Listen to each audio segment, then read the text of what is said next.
the Cinema Shogun here, and for those of you all who don't know by now, Rudy Farias spoke out for the first time today. If you haven't watched it already, I uploaded part 1 of his interview. I thought it was a 2-parter, but it turns out it's a 3-parter. So I've seen part 1. We are about to react to part 2. And then, if you all would like to come back to this channel in a few hours, we're going to react to part 3. But just to give you a few quick thoughts about what I felt about part 1, Rudy is well-spoken. I did not expect that. You know, the way that they've been talking about Rudy has been really interesting up until this point. They haven't necessarily come right out and said it, but they've explained Rudy in a way that would make you believe that he was kind of like mentally challenged or special ed. That's the way they've been describing Rudy this whole time. After watching part 1 of the interview, I don't think that's the case at all. I think Rudy's actually pretty smart. I think that Rudy's gone through some psychological things, but I think that Rudy is definitely in a different mental space than what I was expecting. And I don't just necessarily mean in a different mental space that has to do with everything that he's gone through with his mom. I just mean in general. You know, it was something that I was not expecting at all. And I'm really getting the sense from Rudy, maybe it will change in part 2, but I'm getting the sense that he doesn't really want to deal with all of this. You know, I don't think that he wants his mother to go to jail. I don't think that he wants to press any charges. I honestly think that he doesn't want to deal with all of the media. I think that he probably finds a lot of this embarrassing. Knowing now that he's, you know, in many ways, the way he sounded to me, you know, I don't know Rudy.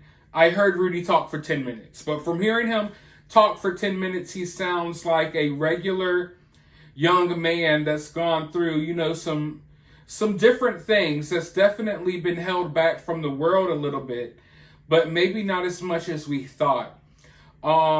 He comes, but because he comes across to me like a pretty normal young man, I think that he would be embarrassed about a lot of the information that is out there, regardless if it's true or not. I think he would be embarrassed by his whole story.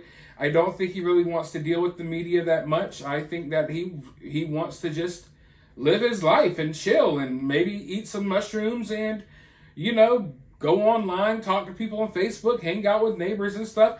I think that he wants to do what normal teenagers would do. And I don't mean, like, I think he wants to live the life of a normal young adult. Maybe wants to do some things that he wasn't able to do because he's been living under the thumb of his mother this entire time.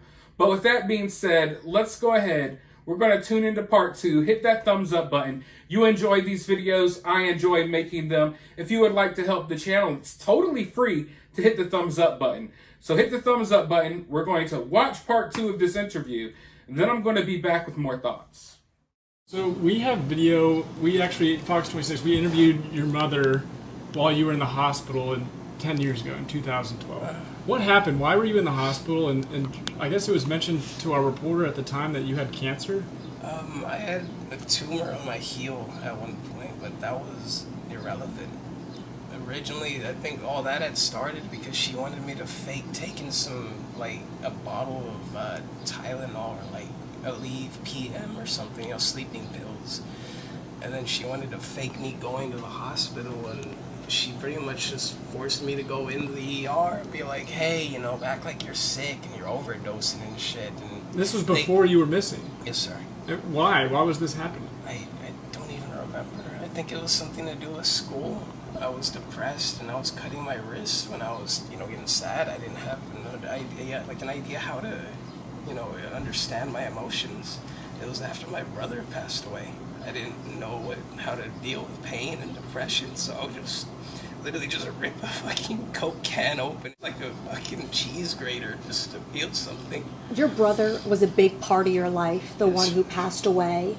Talk to us about that, and was that a major part in this at how you were feeling with depending on your mom. Yes, ma'am. He would take care of me. You know, he would take me to and from school. He would pick me up. He would get me McDonald's. You know, he just say little jokes and stuff. And after he had passed away, I just wasn't able to, you know, love myself or anything anymore.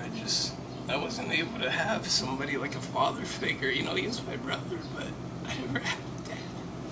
I only had stepdads. I didn't know how to grow up. I didn't know what I was doing as I was growing up. I didn't understand how to take care of myself, how to wash myself, how to make doctor's appointments, how to do anything, because I never had a chance. What would you have to say to police that say, well, he was an adult? What do you mean? It seems like in this case, you didn't have the support there that you needed, and police seem so focused on your age that you were 17, which is an adult in Texas. But can you talk about the fact that, yes, you were an adult, but the mindset that you've been in? Yeah, it was just like a constant brainwashing, like a Stockholm type of syndrome, where it's just, you know, you just fall in love with your captive and just want to take care of them, do this and that, you know, like, it would just constantly just be me trying to help and just take care of my mom, do whatever she needs because I cared about her and she's the only person I had. Did your mom, over this last 8 years, did she say anything or like, is there anything that sticks out in your mind that bothers you, or that you remember conversations with her that Just, I don't know, I used to have to sleep in her bed sometimes. I don't remember why, just like next to her. It wouldn't be anything sexual or anything like that. I wouldn't lie about that because there's plenty of people that need honest truths when it comes to those things. That just muddies the water to lie about those type of things.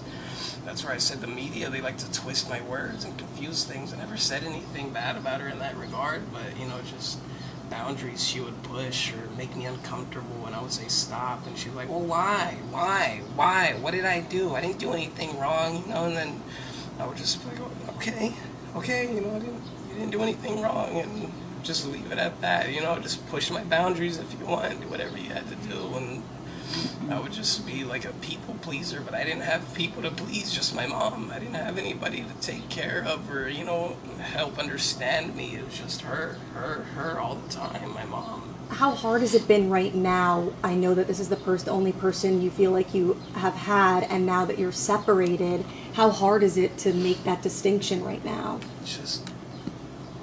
Do you want to talk to her? No, not really. I don't want any contact with her at all. I just want to live my life away from her. She can do whatever she wants. I don't care. I just want to live my life. You know, I want to have a family, a job, a car, just a house. I just want to live my life. I just want to be happy. I don't want to keep going back to those negative thoughts she always has on me. I'm so tired of them. I'm so tired of those thoughts. Just constant negativity around that house, and I hate it. Seems like every time she comes around me, it just feels negativity into me, like she's just downloading it into my brain over and over, and I don't like it. Did she make you, were there ever times where police would come to your house to check on you, that you recall? I think at one point.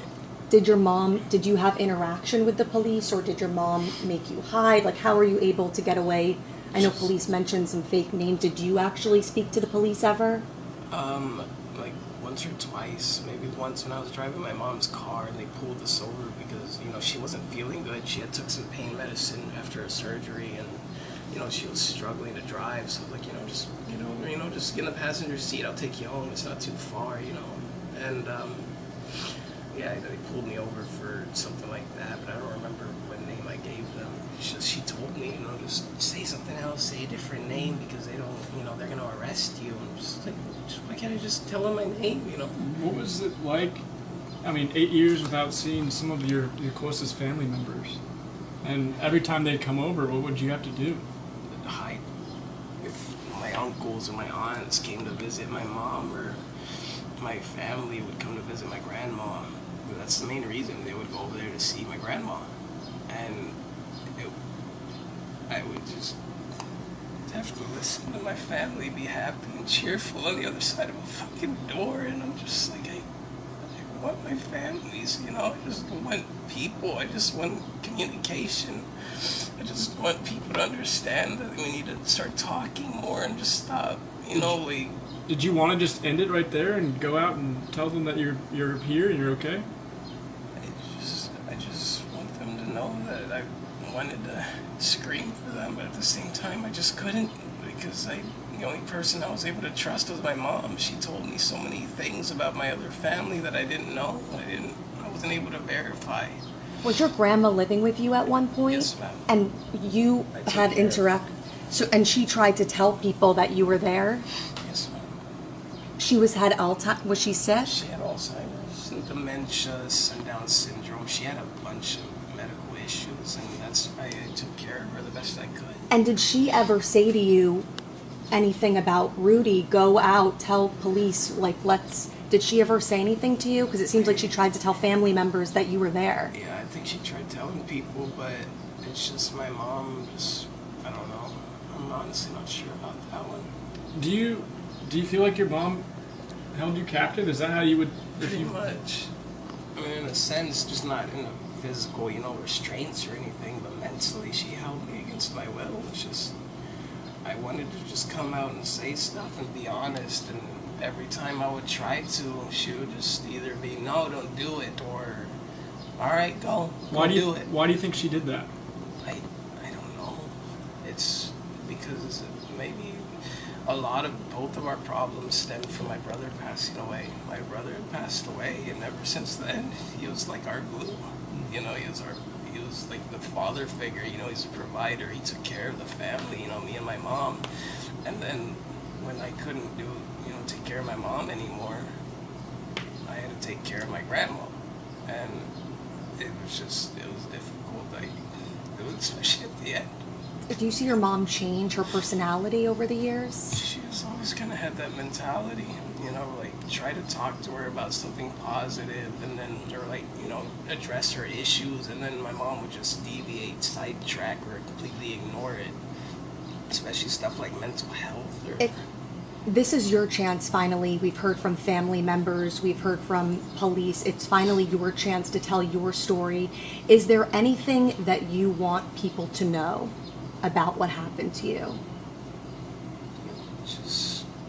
I wanted to live my life, and just something inside of my brain kept going back to her. Like, she was my life support in a sense. I needed her, or at least she made me feel that way.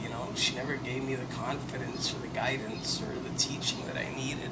She never gave me anything other than just the bare necessities and a job worth slaving over to help her pay bills and debts or whatever, or tickets and stuff, Without getting into specifics, I'm sure you've heard or seen what Quanell told the media last week.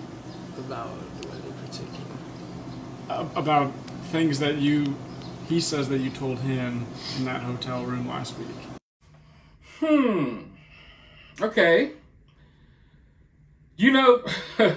This is one of those times where I wish that I could really sit and let this information stew for a little while, where, when you're covering news, you kind of want to get this stuff out there quickly. But at the same time, sometimes I like to be able to sit and dwell on some information to really form a solid opinion about how I feel. But this part of the interview, I think, is going to change the way a lot of people may look at this case. And it's definitely affected the way I'm looking at the case as well. For one, I don't know what's going to be said in part 3. It cuts off right when they ask about Quanell. From the looks of it right now, Quanell may have some explaining to do. From what Rudy is saying, there was nothing really physical or sexual there between him and his mom. I don't know if we could count on Rudy to tell the truth about that. If there was none, then fine. That's better for Rudy, right? I want there to be none of that involved in this story. I don't want there to be anything sexual involved in this story, because that's what's best for Rudy. But at the same time, You know, sometimes it takes people a while, no matter how well-spoken Rudy is. Sometimes it takes people a while to really register things that happen to them. You know, there are grown adults out here that sometimes they don't even register that things were done to them as a kid until they finally like go back to a memory and realize like, oh wait, maybe that was wrong. Sometimes people are talking to therapists, and through talking to their therapist, they realize, wait, things were done to me as a kid. When it comes to Rudy, I don't know if something was done and maybe he doesn't, you know, really register it yet. Maybe he's taking time to process. He just got away from his mom for like the first time in his life, you know. But also, there may be a reluctance there. Like I was talking about earlier, seeing that Rudy is a regular young man that probably just wants to go out here and have friends and hang out and do what young people are supposed to do, you know, he probably doesn't want the whole world knowing that he was, you know, or that him and his mom maybe were doing sexual things, or that his mom made him do, you know, freaky, weird things to her, and vice versa. You know, that's very embarrassing information. And if you have a kid that's maybe not mentally all the way there, they may not think about, you know, how society would react to it. They maybe would just tell you, oh, my mama did this, my mama did that. But Rudy, I know that someone his age probably also has that thought in his head, like, you know, I want to go out here and live my life now. I'm finally away from my mom. And, you know, starting out my new life, you know, with this stigma attached to me that my mom, you know, did these weird things with me, that's not necessarily the way that he maybe wants to start out his life. I wouldn't want to start out my new life that way, you know what I mean? At the age of 25, and even though Rudy's well-spoken and more educated than I thought he was, I would say that, you know, Rudy's still not, you know, in the mental space the same mental space as an average 25-year-old. You know, he's probably in the mental space of someone much younger than that, just because of, you know, certain things that he was never able or allowed to do in life. He's been sheltered, you know, in a way that normal people aren't sheltered. He hasn't been able to develop in a way that normal people develop, and he hasn't had the human interactions that normal people have as humans to help them, you know, grow as a person. So I don't think Rudy's necessarily in the mental state of a normal 25-year-old. So I do think that there may be some embarrassment there about what happened here. But on the other hand, there's this, and I can't gloss over this fact. Rudy has been with Rudy's friend's mom this entire time. He's still staying with Rudy's friend's mom, as far as I know. It's been days. It's been days. And it's, you know, if you take a kid who's been manipulated, like Rudy's been manipulated for his entire life, and then you put him in a new setting with someone who is attached to Rudy's mom, I do think there's a possibility that she has been coaching up this kid this entire time about what not to say. Like, oh, you can say these things, you know, but just don't say anything about sexual stuff. For all we know, he's been there getting manipulated and brainwashed even more by Rudy's mom's friend. You know, so even though Rudy's definitely opening up and he feels safer to talk there than he would in front of his mom, at the same time, I don't think Rudy's really fully broke those chains yet. Because if Rudy is staying at this woman's house who is tied to his mother, that should tell you all you need to know right there. So I don't believe that Rudy probably feels even fully safe or comfortable yet. I don't think that Rudy feels in his mind that he's really broke away from the grasp of his mother yet. And I think there's a possibility here that this woman could be manipulating Rudy as well. You know, Rudy's been manipulated his whole life. I don't think it would be difficult to manipulate him a little bit more. And, you know, there's no telling exactly what's going on here. And at the same time, Rudy may be trying to protect his mom. And he knows that if he dives into the sexual stuff, that means she's probably going to go to jail. So there's various things that could be happening here. But from what Rudy's saying, you know, it sounds a little different than what Quanell was saying. And I think that's the question that needs to be answered here right now. But for now, I want to know all of your thoughts. Surely you have some. I have more as well. We're going to talk a little bit more in the next video. Let me know everything you think down in the comments below. While you're down there, hit the thumbs up, hit the subscribe, ring that notification bell, and I'll talk to you all in the next video.